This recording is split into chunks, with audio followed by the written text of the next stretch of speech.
ഹൈക്കോടതി സിംഗിൾ ബെഞ്ചിൻ്റെ വിധിയെ ശരിവെച്ചുകൊണ്ട് ഇ.ഡി. അന്വേഷണം തുടരട്ടെ എന്ന് ഡിവിഷൻ ബെഞ്ച് കൂടി പറഞ്ഞിരിക്കുകയാണ്. എനിക്കേറെ സന്തോഷമുണ്ട്. കാരണം എന്താ വെച്ചാൽ കോടതികൾക്കും കാര്യങ്ങൾ ബോധ്യപ്പെടുന്നു എന്നത് ഏറെ സന്തോഷമുള്ളൊരു കാര്യമാണ്.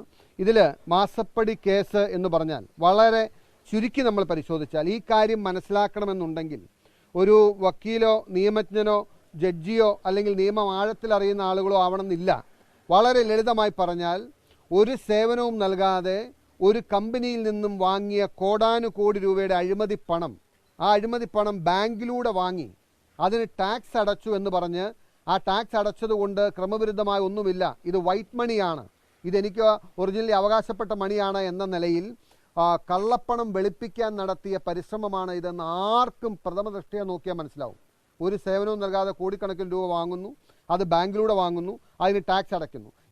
ഈ ഡിഫൻസാണ് ആദ്യം മുതൽ എക്സാലോജിക്കും വീണയും പാർട്ടിക്ക് മുമ്പിലും പൊതുസമൂഹത്തിന് മുമ്പിലും വെച്ചത്.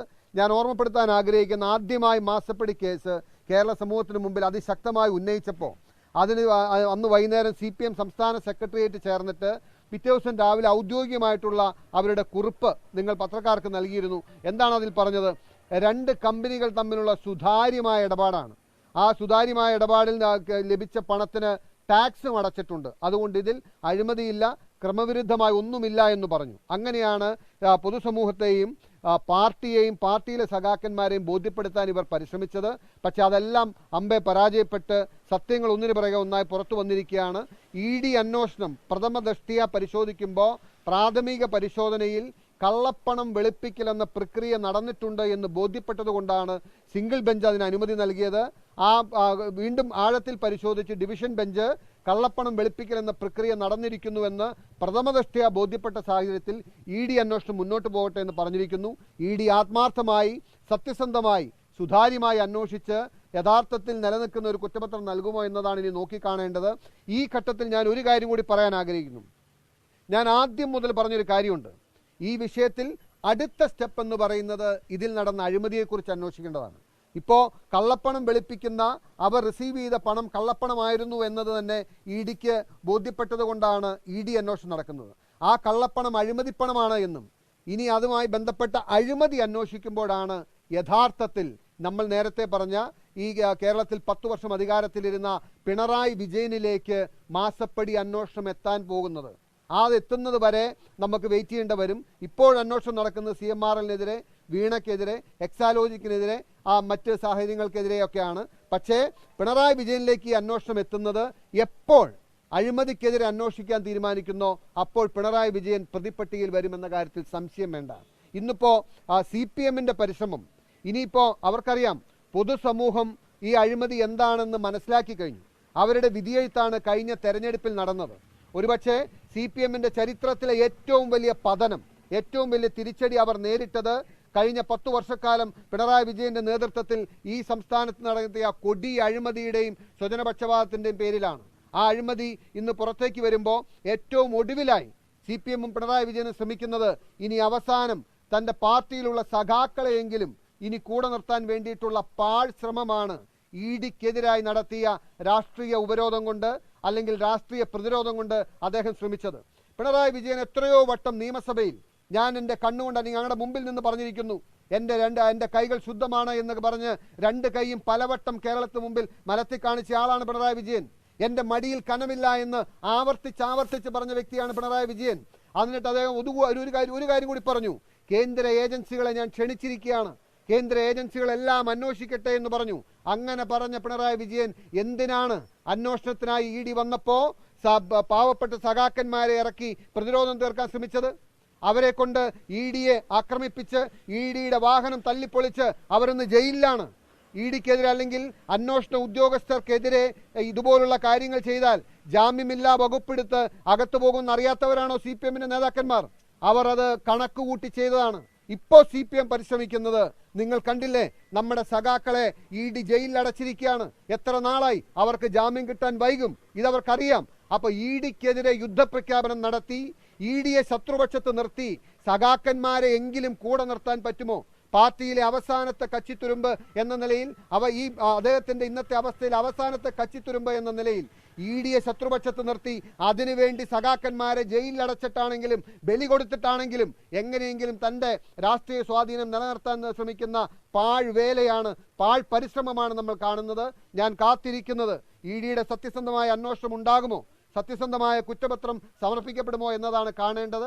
അതിനുവേണ്ടി കാത്തിരിക്കാം. ഞാനൊരു ശുഭാപ്തി വിശ്വാസിയാണ്. ഞാൻ കേരളത്തിലെ ജനങ്ങളോട് ആവർത്തിച്ച് പറഞ്ഞ മാസപ്പടിയിലെ അഴിമതിയിലേക്കുള്ള അന്വേഷണത്തിൻ്റെ തൊട്ടു മുമ്പിലെത്തി നിൽക്കുകയാണ്.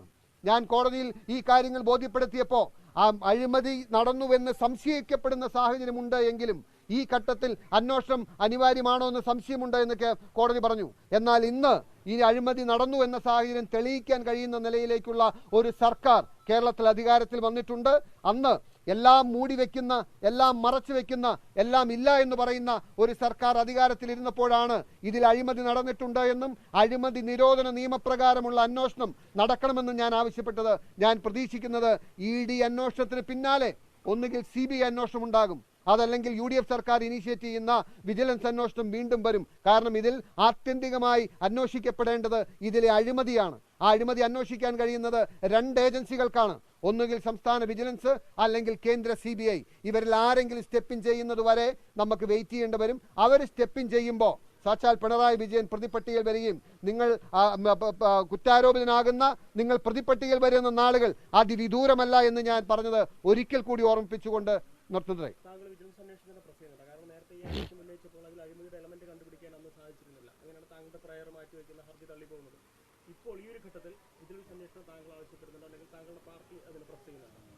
അല്ല, ഞാൻ പാർട്ടി നിലപാട് KPC പ്രസിഡന്റ് പറയും. പക്ഷെ ഞാൻ പറയുന്നത് അന്ന് പറഞ്ഞ സാഹചര്യങ്ങൾ, അന്ന് കോടതിയിൽ നിന്നുണ്ടായ വിധി അഴിമതി നടന്നുവെന്ന് സംശയിക്കാവുന്ന സാഹചര്യം ഉണ്ടായെങ്കിലും അതിനെ തെളിയിക്കാൻ കഴിയുന്ന എവിഡൻസ് പ്രൊഡ്യൂസ് ചെയ്യാൻ പറ്റിയില്ല എന്നാണല്ലോ പറഞ്ഞത്. അന്ന് എവിഡൻസ് പ്രൊഡ്യൂസ് ചെയ്യാൻ പറ്റാത്ത അന്നത്തെ സർക്കാർ ഇടതുപക്ഷ സർക്കാരാണ്. ഇവിടെ നിന്ന് ഒരു വിവരവും അവർ പുറത്ത് വിടുന്നുണ്ടായിരുന്നില്ല. RTIകൾക്ക് മറുപടി തന്നില്ല. എന്നിരുന്നാലും ഞാൻ ഒറ്റയ്ക്ക് നടത്തിയ പരിശ്രമം വലിയൊരളവ് വരെ അഴിമതി നടന്നുവെന്ന് കോടതിക്ക് സംശയം തോന്നുന്ന സാഹചര്യങ്ങൾ എനിക്ക് ബോധ്യപ്പെടുത്താൻ കഴിഞ്ഞു. പക്ഷേ ഇന്നൊരു സർക്കാർ അധികാരത്തിൽ വന്നിട്ടുണ്ട്. ഇന്ന് കാര്യങ്ങൾ മറച്ചുവെക്കാനും മൂടിവെക്കാനും കഴിയില്ല. ഈ അഴിമതി നടന്നുവെന്നത് കോടതിയെയും പൊതുസമൂഹത്തെയും ബോധ്യപ്പെടുത്താൻ കഴിയുന്ന നാളുകൾ വിദൂരമല്ല. തീർച്ചയായിട്ടും ED അന്വേഷണത്തിൻ്റെ സാഹചര്യം എന്താണ്? അതായത് കള്ളപ്പണം വെളുപ്പിക്കാൻ പരിശ്രമിച്ചു. കള്ളപ്പണം എന്ന് പറയുന്നത് ഏതാണ്? നമ്മൾ പറയുന്ന നമ്മുടെ റെഫറൻസ് എന്ന് പറയുന്നത് CMRൽ നിന്ന് വാങ്ങിയ 1,72,00,000 രൂപയാണ്. അതിൽ കൂടുതൽ വാങ്ങി. പക്ഷെ നമ്മുടെ മുമ്പിലുള്ളത് ആ കള്ളപ്പണം എങ്ങനെയാണ് ആ കള്ളപ്പണമായത്? അത് അഴിമതി പണമാണ്. CMRലിന് സേവനം ചെയ്ത് കൊടുക്കുന്നതിന് വേണ്ടിയിട്ട് മുഖ്യമന്ത്രിയുടെ മകൾ എന്ന നിലയിൽ സ്വീകരിച്ച പണമാണ്. അഴിമതി പണമാണെങ്കിൽ അഴിമതി ഇതിന് ഉണ്ടായിട്ടുണ്ടോ എന്ന് അന്വേഷിക്കണ്ടേ? ഇത് കള്ളപ്പണം വെളുപ്പിച്ച് മാത്രം പോരല്ലോ. അപ്പം അഴിമതിയുടെ അന്വേഷണത്തിലേക്ക് ഇത് പോകും. അതുകൊണ്ടാണ് അന്നു മുതൽ ഞാൻ പറയുന്നത് ഒന്നുകിൽ വിജിലൻസ് അല്ലെങ്കിൽ CBI അന്വേഷിക്കുമ്പോൾ പ്രതിസ്ഥാനത്ത് വരുന്നത് പിണറായി വിജയനായിരിക്കും. അതിനുവേണ്ടി നമുക്ക് കാത്തിരിക്കാം.